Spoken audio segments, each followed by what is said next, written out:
Quero convidar você a ler o texto bíblico comigo que se encontra no Evangelho de João, no capítulo 20. O texto também vai ser projetado na TV, aqui à frente. Eu peço que você acompanhe a leitura com atenção. Nós temos no Novo Testamento e nos 4 evangelhos, Mateus, Marcos, Lucas e João, obviamente o relato da ressurreição de Cristo, que é o que nós celebramos nesse domingo de Páscoa. Nós estamos durante todo esse mês de abril refletindo sobre a mensagem da Páscoa, sobre essa semana na vida de Jesus que mudou a história do mundo, semana de redenção, semana da oferta da vida de Cristo no lugar dos pecadores, semana da ressurreição. E hoje nós vamos olhar para como João, o evangelista João, o apóstolo João, descreve a ressurreição, trazendo alguns personagens importantes também para a nossa reflexão nessa manhã. Evangelho de João, no capítulo 20, do verso 1 até o verso 18, diz assim a Bíblia: No primeiro dia da semana, bem cedo, estando ainda escuro, Maria Madalena chegou ao sepulcro e viu que a pedra da entrada havia sido removida. Então, correu ao encontro de Simão Pedro e do outro discípulo, aquele a quem Jesus amava, e disse: Tiraram a pedra do sepulcro e não sabemos onde o colocaram. Pedro e o outro discípulo saíram e foram para o sepulcro. Os 2 corriam, mas o outro discípulo foi mais rápido que Pedro e chegou primeiro ao sepulcro. Abaixou-se para olhar e viu as faixas de linho ali, mas não entrou. A seguir, Simão Pedro, que vinha atrás dele, chegou, entrou no sepulcro e viu as faixas de linho, bem como o pano que estivera sobre a cabeça de Jesus, o qual estava dobrado à parte, separado das faixas de linho. Depois, o outro discípulo que chegara primeiro ao sepulcro também entrou. Ele viu e creu. Até então não haviam compreendido que, conforme a Escritura, era necessário que Jesus ressuscitasse dentre os mortos. Os discípulos voltaram para casa. Maria, porém, ficou à entrada do sepulcro chorando. Enquanto chorava, curvou-se para olhar dentro do sepulcro e viu 2 anjos vestidos de branco, sentados onde estivera o corpo de Jesus, um à cabeceira e o outro aos pés. Eles lhe perguntaram: Mulher, por que é que você está chorando? Levaram o meu Senhor, respondeu, e não sei onde o puseram. Nisso, ela se voltou e viu Jesus ali em pé, mas não o reconheceu. Ele disse: Mulher, por que está chorando? Quem você está procurando? Pensando que fosse o jardineiro, ela disse: Se o Senhor o levou, diga-me onde o colocou e eu o levarei. Maria, disse Jesus.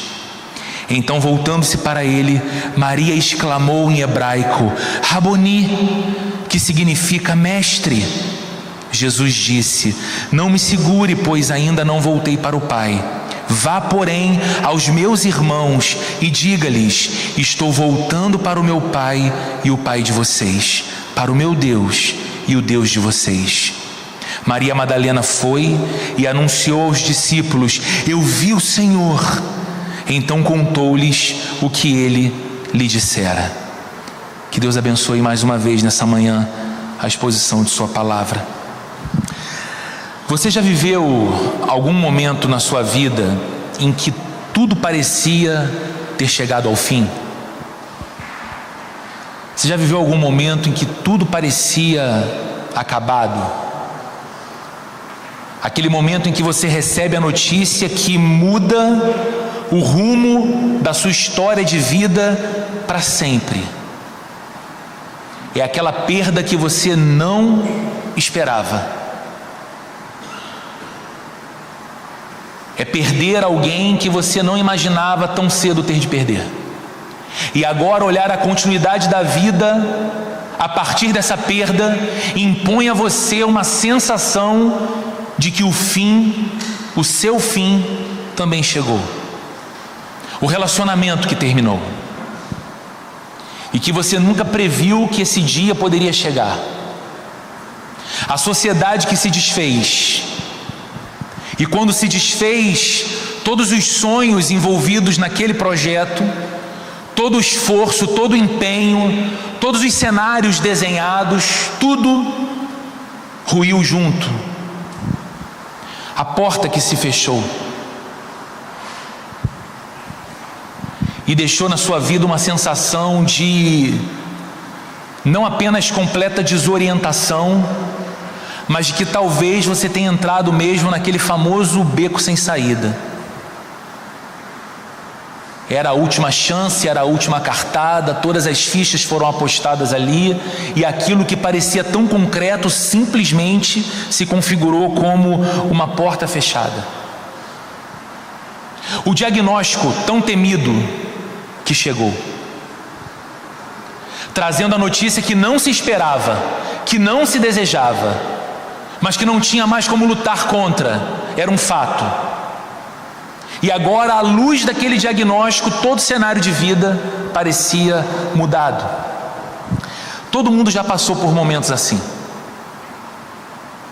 Ou inevitavelmente, todo mundo um dia terá de passar por situações que parecem que, quando nos visitam, mudam para sempre o rumo da nossa vida. Trazem essa sensação de que nós não temos mais para onde ir. Nossa alma é visitada pelo silêncio, a escuridão parece que veio para não mais se dissipar, a angústia se instalou, a agonia, o desespero, a sensação de que tudo acabou, a sensação de que o fim chegou é muito ruim, mas ela não deixa dúvidas. Maria Madalena, mulher que João descreve aqui para a gente no texto que lemos, sabia exatamente o que era sentir isso. Maria Madalena sabia exatamente qual era a sensação do fim. Naquela manhã de domingo, que acabamos de ler a descrição de João, antes mesmo dos primeiros raios de sol surgirem, ela foi ao túmulo de Jesus para chorar. 2 dias antes ela viu o seu Senhor, 2 dias antes ela viu o seu Mestre, 2 dias antes ela viu aquele que mudou a história de sua vida para sempre, quando encontrou-se com ela, pendurado numa cruz, sangrando até morrer. Ela viu o seu corpo sendo baixado de uma cruz, envolvido por panos e colocado dentro de um túmulo. E agora ela vai na manhã de domingo, antes do sol aparecer, na direção do túmulo, para chorar um pouco mais. Parecia o fim, e de certa forma no coração daquela mulher, assim como no coração dos discípulos de Jesus, era o fim. Porque depois de 3 anos intensos ao lado de Jesus, escutando a respeito de Deus e da chegada do reino de Deus entre os homens, de uma maneira que eles nunca antes haviam escutado, testemunhando milagres, curas, sinais, maravilhas, vendo pessoas sendo trazidas de volta à vida, pessoas sendo colocadas em liberdade de opressão espiritual, pessoas sendo curadas, tudo isso através de Jesus e por causa de Jesus, e eles ali dormindo e acordando próximo de Jesus e andando todos os dias com Ele. De repente, esse final de semana parecia trágico demais, pesado demais, dolorido demais. Era o fim de tudo tão especial que eles viveram por 3 anos. Mas naquele exato lugar onde Maria Madalena e os discípulos só podiam ver morte, afinal de contas era um túmulo, era um sepulcro, Deus estava começando algo totalmente novo. E João, aqui no capítulo 20 que lemos, ele começa a descrição do capítulo exatamente nesse lugar onde tudo parecia perdido. Ele nos leva para essa cena sofrida, para esse lugar de desamparo, Maria vai ao túmulo de Jesus tomada pelo luto, tomada pela dor, tomada pela confusão, porque pela primeira vez ela não vai ao encontro de Jesus para celebrar.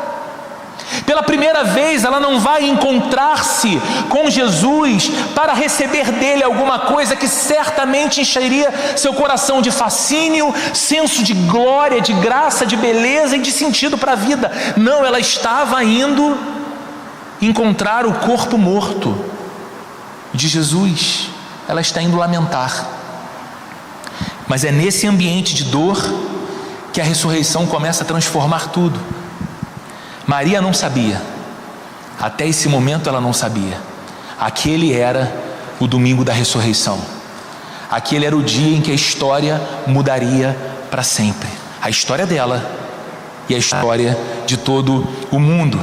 E à luz desse texto nós identificamos duas coisas que se destacam, que chamam muito a nossa atenção, e eu queria refletir sobre elas com vocês. Eu acredito que cada uma delas vai aparecer aqui na tela para que você acompanhe. Primeiro, fica evidente nesse relato de João da ressurreição que Jesus vence o impossível. A primeira coisa que o domingo de ressurreição e que o fato de Jesus não ter ficado detido pela morte, não ter ficado detido ao túmulo, mas ter ressurgido dos mortos, nos ensina é que ele vence o impossível. João, quando começa o capítulo 20, ele começa dizendo que é o primeiro dia da semana, era o domingo. E embora esse seja um fato literal, esse não é um detalhe qualquer no relato do Evangelho. João coloca isso aqui para a gente de maneira intencional, porque ele está nos mostrando que algo completamente novo está começando a acontecer aqui. Assim como o domingo nos lembra que uma nova semana começa, e a gente pode pensar muitas vezes que a semana da gente começa na segunda, porque a gente pensa, bem, é na segunda que eu vou para o trabalho, os filhos vão para a escola, e a rotina fica mais intensa. O primeiro dia da semana é o domingo. Ele nos lembra que a transição foi feita, que uma nova semana chegou. E aqui João está dizendo que era o primeiro dia da semana, para iniciar o seu relato sobre a ressurreição, indicando que não apenas uma nova semana, mais uma semana começaria, mas que um novo tempo para a humanidade estava sendo iniciado nesse domingo de ressurreição. A ressurreição de Jesus não é apenas um retorno à vida. A ressurreição de Jesus é o início de uma nova criação. É por isso que Paulo escreve numa de suas cartas que aquele que está em Cristo é uma nova criação. As coisas antigas já passaram, tudo se fez novo. Aqui, e Maria Madalena não sabe, João não sabe, Pedro não sabe, os outros apóstolos não sabem, mas aqui Deus está recomeçando a história. Maria Madalena vai ao sepulcro e o texto diz que ainda é madrugada. Nas palavras de João, diz assim: e ainda estava escuro. Era manhã de domingo, mas amanhã não se notava, ainda estava escuro. E esse detalhe, mais uma vez, embora literal, ele também ilustra o peso do momento. Ele carrega o peso do momento que Maria Madalena estava passando. O cenário é sombrio. Não está só escuro do lado de fora. Há escuridão na alma de Maria Madalena também, mergulhada nesse luto, mergulhada na incerteza do que vai acontecer a partir de agora, mergulhada na tristeza da ausência, da perda. Ela vai até o local, ela chega ao local, e ela, antes de entrar ali, ela percebe a pedra havia sido removida, e ela corre para avisar Pedro e avisar João. É muito interessante a maneira como João descreve a si mesmo aqui, porque é João que está escrevendo e ele está dizendo que ele é aquele outro discípulo a quem Jesus amava. Maria Madalena correu e foi falar com Pedro e o outro discípulo a quem Jesus amava. João estava aqui falando de si mesmo. Agora imagine aquela mulher correndo e indo contar para esses 2 discípulos o que ela acabava de testemunhar. A suposição imediata dela é absolutamente compreensível, e o texto diz que ela vira-se para Pedro e para João e diz: levaram o corpo do Senhor.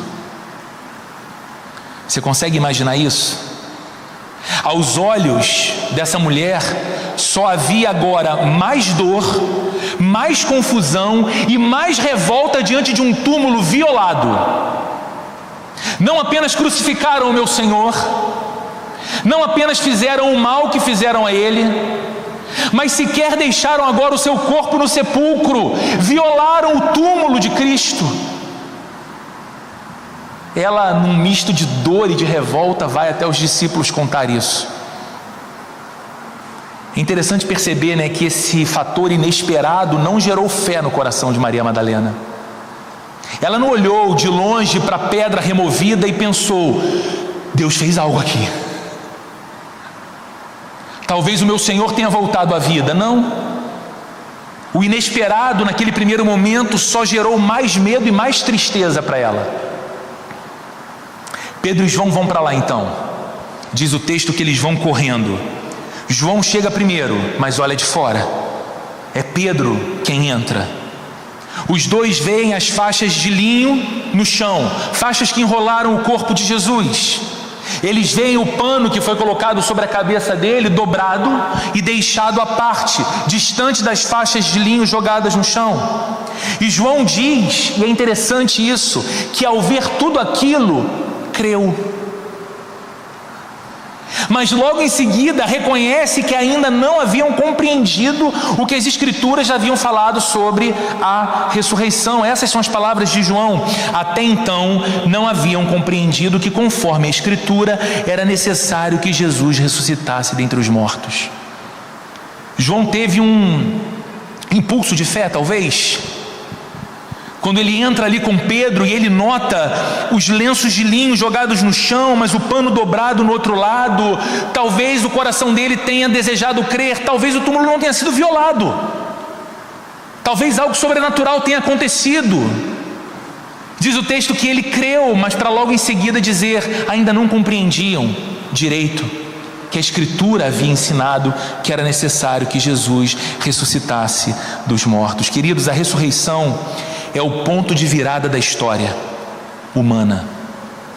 A ressurreição, e por isso celebrar o domingo da Páscoa como povo de Deus e como comunidade cristã é absolutamente essencial, porque a ressurreição é o ponto alto da nossa história da redenção, da história da intervenção de Deus no destino da humanidade que estava caminhando em perdição, longe de Deus, longe de Cristo. E João aqui é intencional a deixar as coisas claras para nós. Ele é muito detalhista. O que começou no jardim do Éden, lá com Adão e Eva, com a entrada do pecado e da morte no mundo, agora encontra a sua reversão num outro jardim onde Jesus havia sido sepultado. E João é tão intencional que ele descreve que esse lugar onde estava o sepulcro de Jesus era um jardim também. João capítulo 19, verso 41 e 42 diz assim: no lugar onde Jesus foi crucificado havia um jardim, e no jardim um sepulcro novo, onde ninguém jamais fora colocado. Por ser o dia da preparação dos judeus, e visto que o sepulcro ficava perto, colocaram Jesus ali. Onde entra o pecado na história humana, e com o pecado a separação de Deus e toda a consequência dessa separação de Deus? No jardim do Éden, onde Deus começa a reverter a história da condenação do pecado, onde Deus estabelece em Cristo a vitória sobre o pecado, sobre a condenação, sobre o juízo que nos era iminente, num outro jardim onde o túmulo de Jesus estava e de onde ele se ergueu dos mortos. Tudo parecia terminado. Naquele lugar tudo parecia terminado, mas era exatamente ali que Deus estava agindo para recomeçar. Você percebe? Jesus venceu ao se erguer de um túmulo que ficava num jardim, aquilo que Adão não foi capaz de vencer no primeiro jardim. Aquilo que derrotou Adão e com ele derrotou a todos nós. Jesus, que é chamado por Paulo numa de suas cartas de o segundo Adão, venceu também num jardim. O apóstolo Paulo, escrevendo aos Romanos no capítulo 4, 25, diz que Jesus foi entregue por nossos pecados e ressuscitado para a nossa justificação. Sabe o que isso significa, queridos? A ressurreição de Cristo da morte é a prova de que o sacrifício dele por você e por mim foi aceito como suficiente. Também o apóstolo Paulo, escrevendo em 1 Coríntios capítulo 15, verso 17, ele diz assim: se Cristo não ressuscitou, a fé que vocês têm é inútil e ainda estão nos seus pecados. Você entende por que a gente precisa considerar a glória da mensagem da ressurreição? Porque a nossa fé não para numa cruz, passa dela. A cruz que celebramos é uma cruz vazia. O corpo do Senhor não está mais lá, da mesma forma que também não está num sepulcro. Ele ressurgiu dos mortos por causa disso. Paulo está dizendo: se ele não ressuscitou, a fé que vocês têm é inútil e ainda estão nos seus pecados. Queridos, mas se ele ressuscitou, e ele ressuscitou, então tudo mudou. Tudo mudou. Vai aparecer na sua tela. A ressurreição é o selo de 4 grandes verdades. A ressurreição é o selo de 4 grandes verdades. Primeiro, o pecado foi vencido. Roberto, mas eu ainda peco. Sim. Roberto, mas eu ainda me sinto tentado pelo pecado. Sim. Nós não estamos livres da presença do pecado, mas nós estamos livres, se estamos em Cristo, do domínio do pecado, da escravidão do pecado, das algemas do pecado. A ressurreição é o selo de que a morte foi derrotada. Jesus venceu a morte. E sabe o que isso significa, queridos? Significa que se você é um cristão, se você entendeu que Jesus fez o que fez por você, a morte já não mais causa esse estranho e terrível pavor a você, porque você sabe que ela já não tem mais nem a palavra final, porque você sabe que a sua vida não se esgota, não se encerra, não se resume quando os seus dias aqui nesse mundo terminarem e você for sepultado. Você sabe, por causa da obra de Cristo, que há uma vida eterna, que viveremos para sempre diante de Deus, o nosso Senhor, e diante de Cristo, o nosso Salvador. Viveremos com Ele por todo sempre. Então a morte perdeu o seu poder, até mesmo o seu poder de nos apavorar. A ressurreição de Jesus é o selo de que a justiça de Deus foi satisfeita. E sabe o que significa, queridos, para você e para mim? Se a justiça de Deus foi plenamente feita em Jesus, logo não há condenação para quem está em Cristo. Você está em Jesus, você o recebeu, você entendeu aquilo que o Evangelho proclama a respeito dos seus pecados e da sua necessidade de arrependimento e entrega de sua vida a Cristo como seu Senhor e Salvador. Se você está em Cristo, já não há mais condenação para a sua vida, porque os seus pecados condenáveis foram castigados na pessoa bendita do Filho de Deus na cruz. E a ressurreição é um selo de que a nova criação já começou. A nova criação já começou. Um pastor muito especial, falecido há poucos anos, muito importante para mim e para muitos outros pastores e líderes, foi o pastor chamado Timothy Keller. O pastor Timothy Keller morreu há pouco tempo, vitimado por câncer de pâncreas.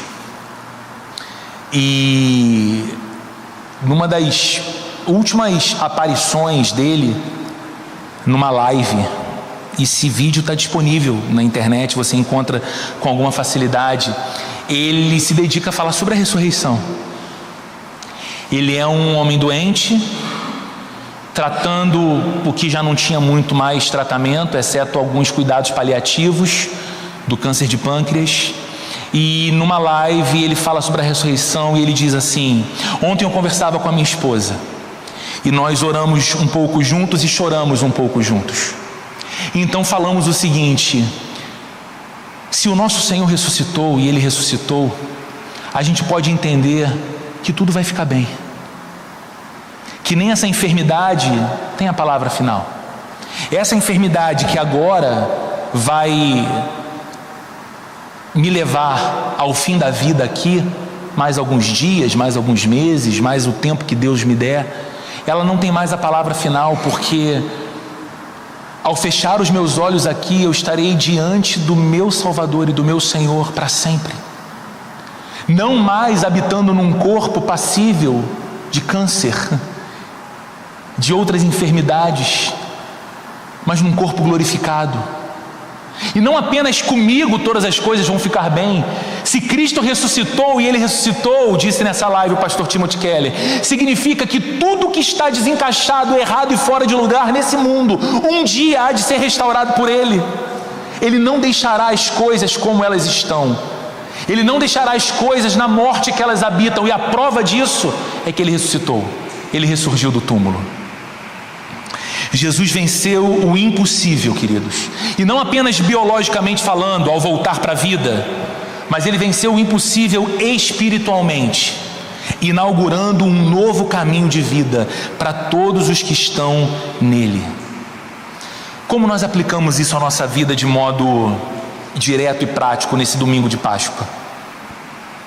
Quantas vezes você já se sentiu em uma situação, como eu disse no início, em que tudo parecia perdido? Quantas vezes, assim como Maria Madalena, você se sentiu desse jeito? Maria viu a pedra removida e pensou no pior. Deus estava agindo, mas ela pensou no pior. Quantas vezes você e eu interpretamos os sinais de Deus apenas com os olhos da dor e não com os olhos da fé? Quantas vezes você e eu olhamos para aquilo que de fato impõe dor a nós, se configura num tipo de dano para a nossa vida, mas nós olhamos apenas com os olhos do lamento e da dor, sem conseguir perceber que o Deus que não perde o controle está agindo, mesmo naquele terreno inóspito. Deus está agindo. A ressurreição, queridos, nos lembra que mesmo quando não entendemos, Deus continua no controle. A ressurreição nos lembra que mesmo quando tudo parece escuro, Deus está tornando novas todas as coisas, porque isso é uma promessa de sua palavra. O túmulo vazio é a prova de que a última palavra não é da morte. O túmulo vazio é a prova de que a última palavra é de Deus. E quando Deus fala, irmãos, até o impossível se curva. Quando Deus fala, até aquilo que nós atribuímos como algo muito grande, muito forte, muito estável, se dilui ao som da voz de Deus. E isso nos leva ao segundo e último ponto que eu queria refletir com você nessa manhã de domingo. Jesus não apenas venceu o impossível, mas como também a ressurreição muda tudo. A ressurreição muda todas as coisas. Eu sou capaz de competir com o som da chuva, fique tranquilo. Eu posso falar mais alto, mantenha-se focado aqui. A ressurreição muda tudo. Maria Madalena se sentia como se ela tivesse perdido tudo, certo? A morte de Jesus havia esmagado os seus sonhos, como havia esmagado os sonhos dos outros discípulos. A morte de Jesus havia esmagado a fé dela e a alegria dela. Ela era puro luto, puro desconsolo. Maria amava Jesus profundamente, mas agora o que sobra é uma dor inconsolável.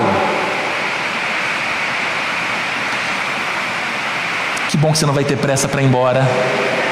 Vou até pregar com mais calma. Estou brincando, já vai passar.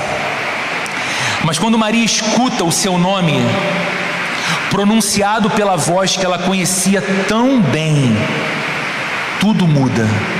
Lembra que lemos no texto? Maria está ali, os discípulos vão embora para casa, mas ela fica na porta do sepulcro chorando.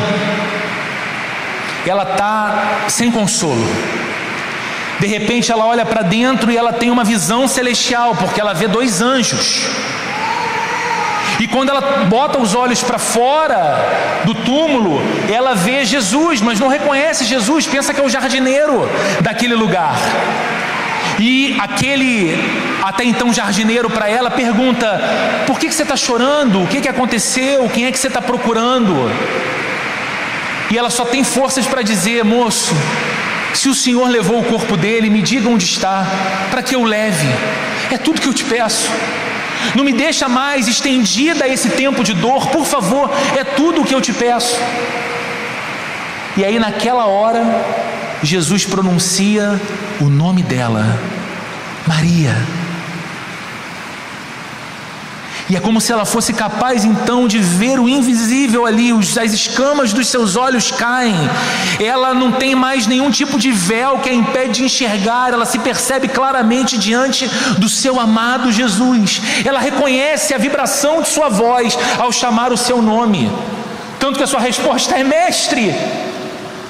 Provavelmente emocionada, indo ao seu encontro para o abraçar, ao ponto dele dizer: Maria, não me segure, pois eu ainda não fui ao meu pai, mas vai e diga aos meus amigos e aos meus irmãos, diga aos discípulos, que eu vou para o meu pai e pai de vocês, eu vou para o meu Deus e Deus de vocês.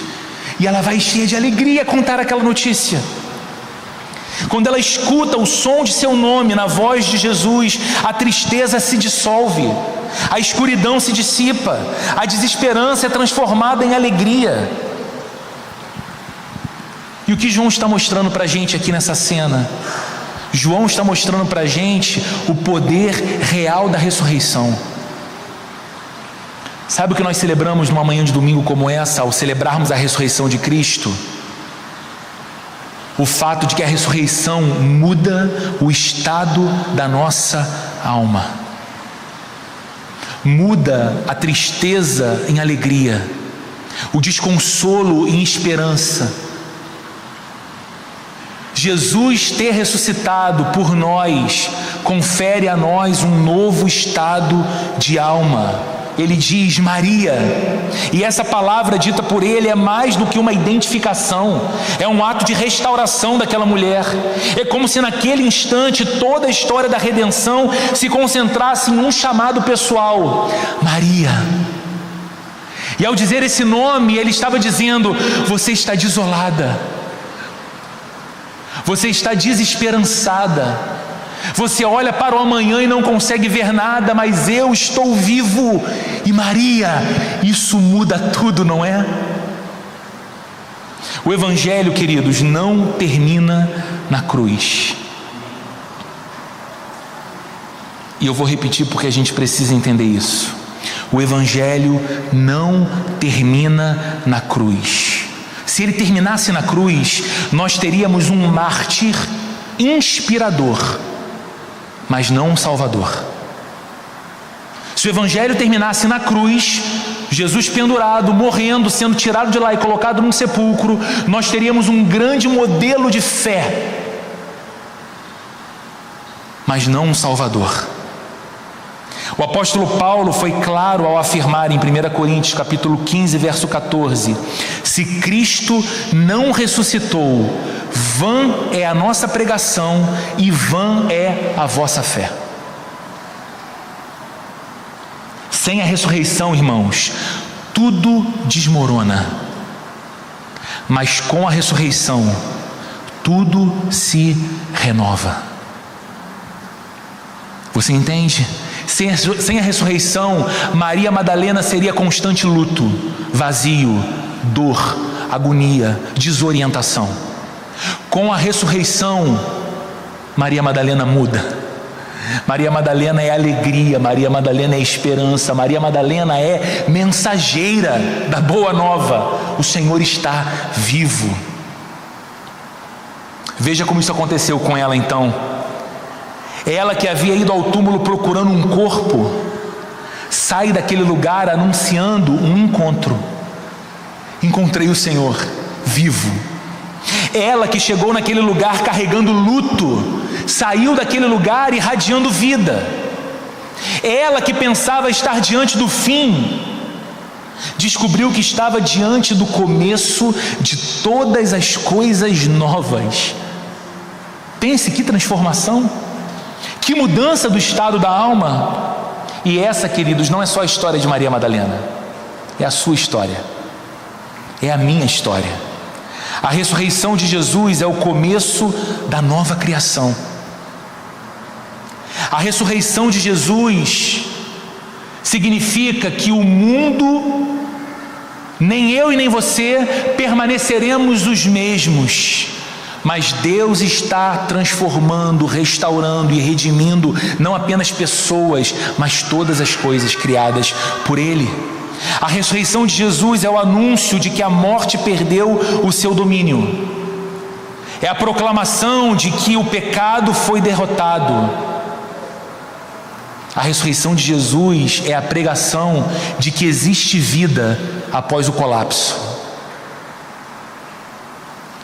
Há vida depois do colapso. E mais do que isso, a ressurreição de Jesus nos ensina que existe vida agora. Existe vida hoje, vida verdadeira hoje.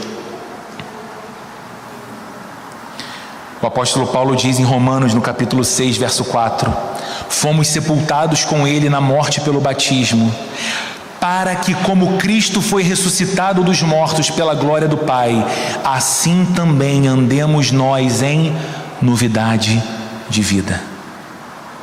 Existe uma outra vida hoje que nós podemos andar, e só podemos andar porque Cristo ressuscitou. A fé cristã não é apenas crer em fatos do passado. A fé cristã não é apenas um exercício de memória que leva você para a cruz, que leva você para o túmulo vazio. A fé cristã é viver também os efeitos da ressurreição no presente. Queridos, Cristo vive. Não cantamos isso? Não declaramos isso com olhos fechados e mãos erguidas? Que Cristo vive. És mais forte que o pecado, que a morte. Cristo vive, somos livres. Não cantamos isso? Se Cristo vive, então podemos ter esperança no meio do sofrimento. Se Cristo vive, podemos experimentar consolo nas perdas. Se Cristo vive, podemos provar de firmeza no caos e direção, orientação de vida, mesmo quando tudo parece perdido. Cristo vive. Maria Madalena se tornou a primeira testemunha da ressurreição. Sabe o que é interessante? Algumas pessoas que tentam descredibilizar o cristianismo e tentar entender sua história como uma história criada, ela é inventada. Bom, há muitas camadas para se debater sobre isso, há muitas evidências históricas e testemunhos, mas uma coisa me chama muita atenção. No primeiro século, naquela região da Palestina, quando a vida de uma mulher e a palavra de uma mulher não tinha nenhuma validade, a palavra de uma mulher não tinha validade num tribunal, a palavra de uma mulher não tinha validade na sociedade, mulheres e crianças não eram nem contadas em censos demográficos. Que sociedade esquisita, não é? Imagine que alguém no primeiro século está querendo criar um mito religioso de um Deus que se faz carne, que se coloca no lugar dos pecadores e redime pecadores, e essa pessoa, ao escrever uma história fantasiosa, toma a estúpida decisão de colocar ali o seguinte: e quando esse Deus ressuscitou, a primeira testemunha de sua ressurreição foi uma mulher que vai contar aos outros que Jesus havia ressuscitado. Ninguém daria crédito a essa história. Ela de fato é verdadeira. E pense que coisa linda. Jesus continua colocando o nosso mundo de ponta cabeça até hoje, irmãos. Quem Jesus permite que contemple primeiramente a sua ressurreição? Uma mulher, Maria Madalena, que num outro relato do Evangelho diz que foi uma mulher que era possessa por espíritos malignos e que Jesus a colocou em liberdade. Uma mulher que tinha sua vida marcada como habitação do mal, como uma pessoa oprimida.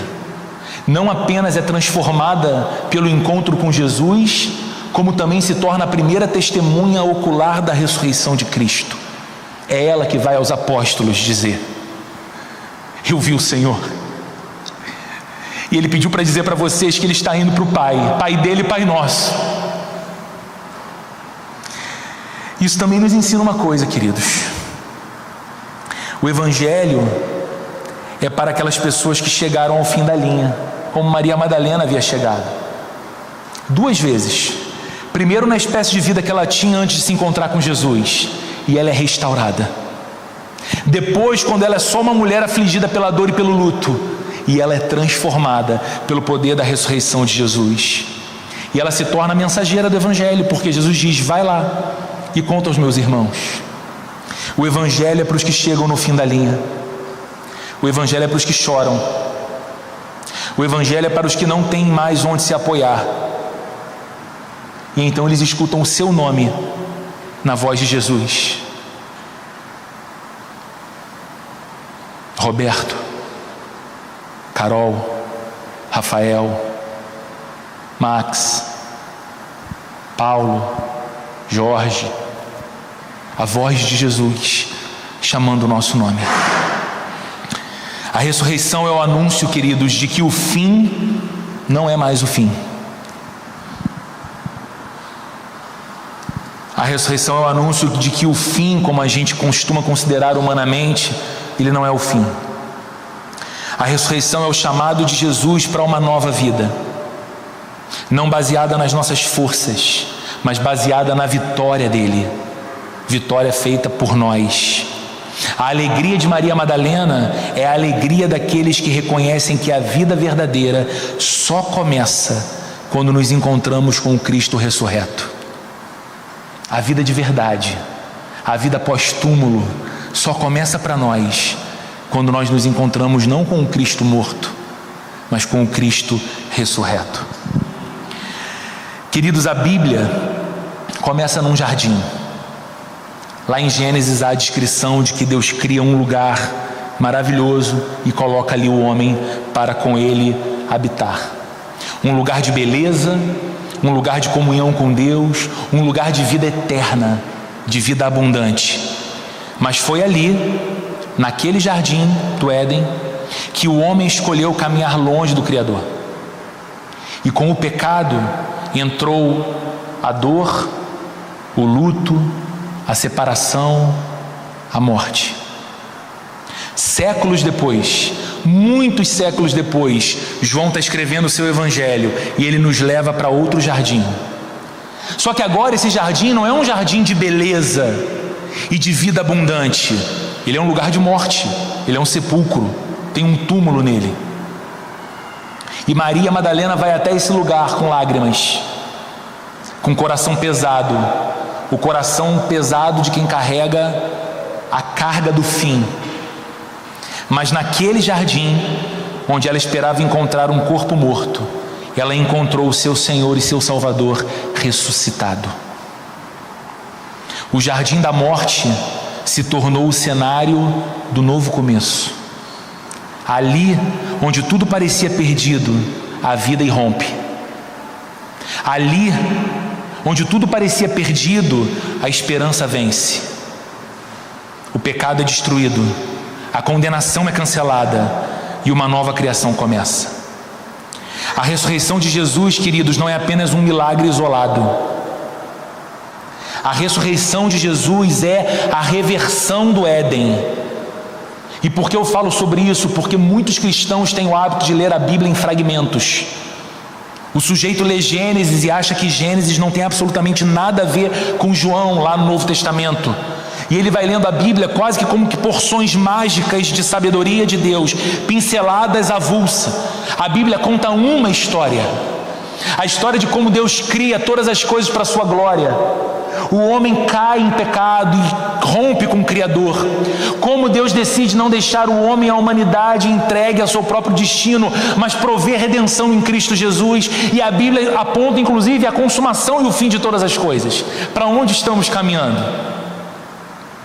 Então a ressurreição de Jesus não é só um milagre isolado, mas é a reversão do Éden, é a restauração da história, é a vitória de Deus sobre tudo o que nos separava de Deus. Ele venceu por nós, Ele venceu por nós, e essa vitória é pessoal. Maria Madalena escuta o seu nome, ela vê o Senhor, ela crê, se alegra e vai adiante proclamando essa notícia maravilhosa. E nós ouvimos o nosso nome, nós ouvimos o Senhor nos chamando, nós percebemos num determinado tempo da nossa história que o nosso coração foi tocado e transformado, porque antes não críamos, antes não desejávamos Deus, e agora o nosso coração anseia por Ele, espera por Ele, sabe que nele tem fonte de vida e abundância suficientes. Assim como Maria Madalena, nós também vemos o Senhor ressurreto, temos a presença de Cristo caminhando conosco e sabemos que Ele está vivo, e cremos nisso e nos alegramos com isso, assim como Maria Madalena. E assim como Maria Madalena, somos enviados pelo Senhor. Ela ouviu dele: vá agora e conte aos meus amigos o que eu acabo de te dizer. E nós somos aqueles enviados pelo Senhor a contar aos nossos amigos o que temos dele recebido e ouvido. A mesma voz, queridos, que chamou Maria continua nos chamando, não de dentro de um túmulo, mas do lugar da vitória sobre tudo o que teria poder de derrotar a você e a mim para sempre. Do trono de glória, Deus em Cristo chama você, e Ele te chama não só para enxugar suas lágrimas, Deus te chama para fazer você alguém novo. Jesus te chama não apenas para consolar o seu coração, Ele te chama para te salvar, e depois que Ele já te salvou, Ele te chama para te santificar, para te ressuscitar com Ele, para uma vida ao lado dEle. Porque se nós recebemos de Cristo uma nova vida, não faz mais sentido continuar vivendo uma antiga vida, certo? Se nós recebemos de Jesus uma nova vida, não faz mais sentido mantermos apegados a nós hábitos da antiga vida, quando éramos indiferentes a Cristo. Você entende? O Rei ressuscitou. O Rei ressuscitou, e com Ele ressuscita todo aquele que crê. A gente não canta isso aqui? O ressurreto Rei ressuscitou a mim. E qual é a consequência disso? A música ensina a gente: em seu nome vou viver, sua vitória proclamar, porque o ressurreto Rei ressuscitou a mim. No primeiro jardim, o pecado entrou na história. Neste segundo jardim, a graça venceu por nós. Cristo vive, e porque Ele vive, há esperança para recomeçar. Cristo vive, e porque Ele vive, você pode crer de novo. Assim como Maria Madalena, que achava que não seria mais possível voltar a crer, e voltou, você pode crer de novo. Cristo vive, e porque Ele vive, você pode viver para a glória dEle. Amém? Vamos orar. Nós te louvamos, Senhor. Nós te louvamos porque a ressurreição não é apenas um momento da história que nós olhamos com admiração, certa dose de espanto e em busca de inspiração, motivação para a nossa vida. Nós te louvamos porque a ressurreição define quem nós somos e como nós podemos viver. Porque o Senhor está vivo, nós temos esperança. Porque o Senhor está vivo, nós proclamamos o Evangelho, e essa não é uma mensagem vazia. Porque o Senhor está vivo, nós temos fé, e essa fé não é em vão. Porque o Senhor está vivo, nós podemos ter alegria, mesmo quando atravessamos pela dor. Nós podemos ter expectativa e esperança, mesmo nos dias mais cinzentos. Nós podemos, porque o Senhor está vivo, crer que não há nada nesse mundo que nos manterá eternamente distantes do Senhor, mas que somos teus, que vivemos contigo e viveremos para sempre a vida da ressurreição por toda a eternidade ao teu lado e para a tua glória. Ajuda-nos, Senhor, a ser um povo de coração grato e aquecido de amor por essa essa preciosa verdade. Ajuda-nos, Senhor, a viver uma vida de ressurreição. Ajuda-nos, Senhor, a olhar e a nos relacionar contigo, não como o Cristo inerte numa cruz, símbolo da fé, mas a olhar e a nos relacionar contigo como o Cristo vivo, todo-poderoso, assentado sobre o alto e sublime trono, reinando o mundo e governando as nossas vidas para a sua própria glória, mas também para o nosso bem. Leva-nos, Senhor, a ter um coração que crê em ti, e assim como Maria Madalena, que foi transformada do luto, da dor para a alegria e para a esperança, que nós sejamos homens e mulheres portadores dessa mensagem em toda parte, para todos aqueles que o Senhor nos der a oportunidade de estar perto, que sejamos mensageiros da vida de ressurreição, porque o Senhor está vivo, e no Senhor todos podem encontrar a verdadeira vida. Que o amor de Deus, o nosso Pai, a graça de nosso Senhor e Salvador Jesus Cristo e a comunhão e a consolação do Espírito Santo esteja sobre a vida de cada um de nós neste domingo de ressurreição, hoje e para sempre. Amém e amém.